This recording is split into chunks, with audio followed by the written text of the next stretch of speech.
Hello, good morning everyone. This is your broker Samuel Lau, your real estate coach.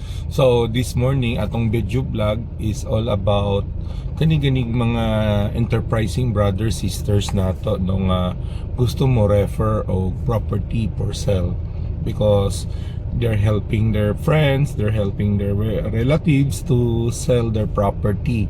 So honestly, everybody we welcome to be our referral agents because we believe you also wanted to do some livelihood project, no?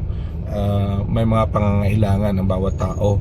Ang amin lang as a licensed broker, number one, hindi po na sinabi nyo na lang sa amin na there is that property in that certain barangay or in that certain area. Pag may kailangan ka, sabihin mo na lang sa akin. No, a verbal communication alone with just a description of property will not bind us together. Okay, because we as a licensed broker, kailangan po namin we want to validate the property before we start marketing the property.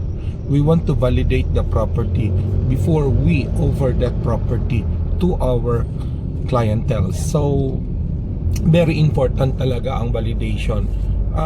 What's the scope of validation? It's really to perform due diligence on the property. If the property is legally feasible to market ready, baka may problem yan sa titles, may mga annotations yan, how can we guarantee it's a clean, baka may problem pa among siblings, baka may problem pa sa survey, boundary, dispute, mga road right of ways, and so on, so forth. Marami po yan, no? So amin lang is tulong-tulong tayo, let's work as a team kasi under the Real Estate Service Act RESA law, sorry brothers and sisters, you're not allowed to practice real estate, but you can practice with the help and supervised by a licensed broker. So sinasabi ng ibang mga enterprising client agents natin na may ATS naman kami. Yes, you have ATS, but what's the use of your ATS kung hindi i-owner yan on the latter part ng property owner? Merong scenario dito na tumawag siya sa akin, Sam, can I go after magsampa daw siya ng kaso sa property owner kasi instead of a promise, halimbawa discussion na lang ito, instead for a promise of 1 million, binigyan lang daw sila parang finder's fee na lang, instead yung nakasulat na commission parang 1 million daw. Discussion lang to ha, in terms of numbers. Sabi ko, ano isasampa mong kaso? Hindi daw sila binigyan ng buo sa commission nila. Commission of what? Real estate. So magsampa ka ng kaso kasi you want to claim commission real estate. So are you a licensed broker? Hindi po. Licensed agent? Hindi po. Pero nakapag-attend na po ako ng seminar sa isang broker dito. Having a seminar, kahit CPD pa po yan, as long you have not filed all your license complete, hindi pa po. Okay, so if you file case on the barangay or ipatawag mo siya to claim for commission, it will just put into black and white that you are practicing the profession illegally. So magbumirang lang po yan. So ang point ko lang dito, to all our enterprising brothers and sisters, let's work together as a team. Just like us, we work together with our lawyers, we work together with our licensed accountants. If you're a lawyer, if you're an accountant, or if you're a very busy professionals, let's work together, no?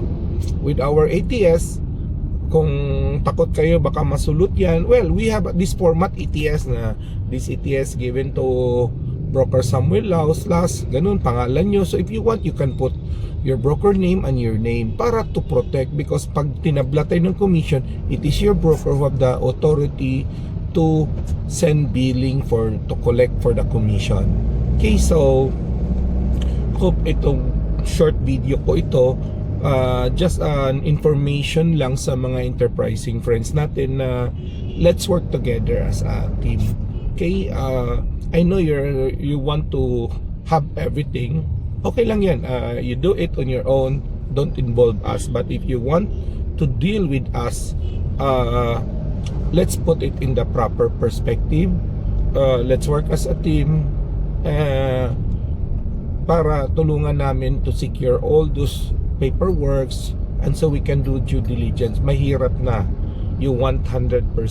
nagkamali ka sa transaction mo, mabalikan ka, ma-file ka pa, the buyer would file case against you sa konting mga pagkakamali mo. So tulong-tulong tayo. We're here, or you can contact any licensed broker kakilala nyo para to help you in your transaction in real estate.